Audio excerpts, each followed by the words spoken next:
Hi there. We got question number 4 from the October 2002 session, further maths code 9231, and question is based on integration. First part of the question we've got is, so this is question number 4, and we're given that in is equal to the integral 0 to 1 x to the power of n e to the minus x squared dx, and we've got to find, for n being greater or equal to 0, we have to find I1. Now I1 basically is integral 0 to 1 x power 1 is x, basically e to the minus x squared dx. Immediately I can use a substitution. I can say u is equal to minus x squared, and therefore I've got du is equal to minus 2x, and that means dx is dx, and therefore dx is equal to minus du over 2x. We're going to substitute this into the original equation here. So I1 is equal to integral going from 0 to 1 x e to the minus x squared dx. Dx is minus du, and this is minus half because 1 is on top, 2 to the bottom, so minus half, and then I've got du over x. Now the x and the x can cancel out, and this leaves me with negative half. 0 to 1 for the integral of e to the minus x squared is basically e to the u, because we did say that u is equal to minus x squared du, and then of course if you integrate this you're going to get negative half e to the u. Okay, so therefore I1 in terms of x now is going to be equal to minus half e to the u. U is minus x squared. Now we're going to use the limits 0 to 1, apply the limits, suppose to get half, negative half e to the minus 1 square minus e to the minus 0 square, and if you were to simplify this, of course you're going to end up with 1 minus e to the negative 1 divided by 2, and this is my I1. First part of the question is over. We need to look at the second part now, and this was we're supposed to find this in terms of E, and here we are in terms of E on the board there. And now we need to show that IN2 for this second part, show that IN plus 2, alright, is equal to n plus 1 divided by 2IN, okay, minus 1 over 2E. Alright, so to show this, how are we going to do this? Alright, we've got IN plus 1. We may consider the integral. Now in our integral we've got x to the power of n e to the minus x squared. And look at this carefully, we've got n plus 2 here. So we may consider differentiating the expression raised to to n plus 1 power, because n plus 1, if you were to integrate x to the n plus 1, you're bound to get x to the n plus 2 there. Alright, as part of the integration. So I'm going to differentiate this first of all and then go back to the integration. So if you differentiate this, we can use product rule. So I've got then n plus 1 times x to the power of n, then e minus x squared. Plus, now I'm going to keep the v, so I've got e to the minus x squared. Alright, and okay, first of all I kept the u. Alright, so let me just go back to this integral here, just one moment. Okay, so we're going to look at this carefully. So we're going to keep the u, x to the n plus 1, differentiate the v, which is this one. If you differentiate, this remains the same, but then you got minus 2 times x plus, now you keep the v, e to the minus x squared, you differentiate the x, you're going to get n plus 1 times x to the power of n plus 1 minus 1.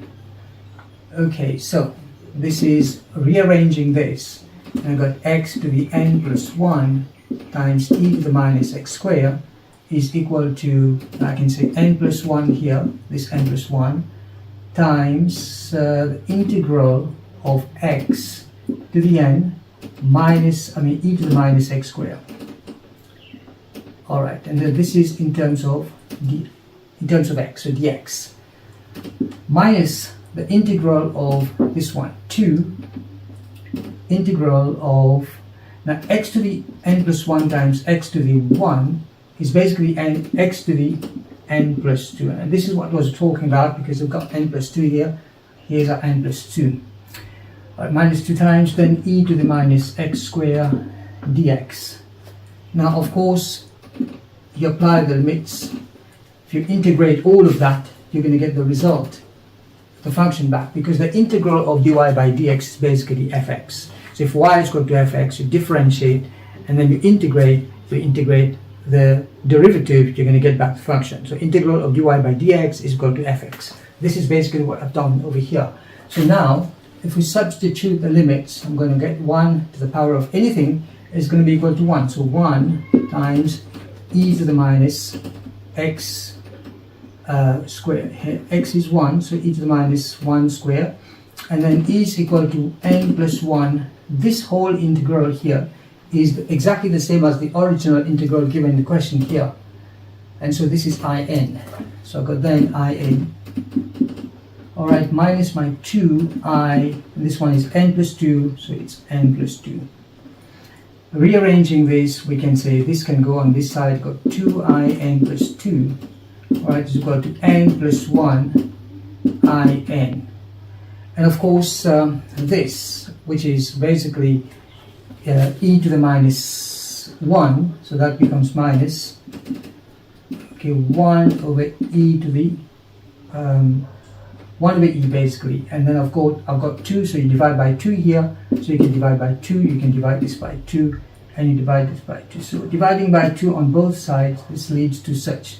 So the 2 and the 2 cancels out, I'm left with in plus 2 is equal to n plus 1 over 2 in minus 1 over 2e, and this is exactly the same as what they wanted here.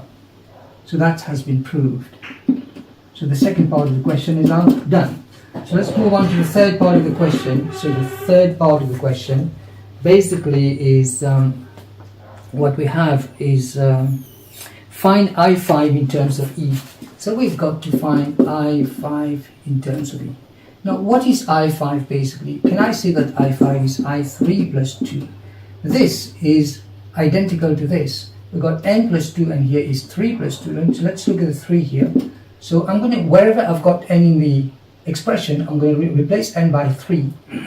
So I've got 3 plus 1, which is then 4. 4 divided by 2, I3 minus 1 over 2e. And 4 divided by 2 is basically 2. So I've got 2i3. Now what is i3 basically? i3 is i1 plus 2. And i1 plus 2 now, substituting 1 into the formula, I'm going to get 1 plus 1 divided by 2, because n is 1, 1 plus 1 divided by 2, in is i1. Okay, so this is what I've got for i3. And minus 1 over 2e, so minus 1 over 2e. Now why to do this? This becomes then 2 divided by 2, which is 1, so i1 minus 1 over 2e. And suppose we did find i1 in the first part of the question.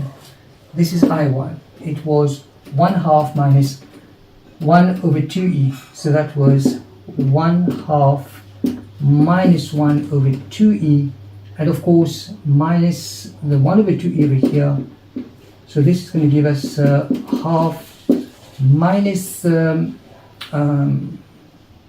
4e divided by 2e, basically 2e squared, so 1 over, so I can say 2e minus 2 is 4e, 4e divided by 2e squared, so that's going to be 2e.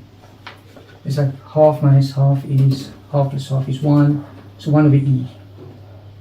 Are we saying this is 1 over e, basically?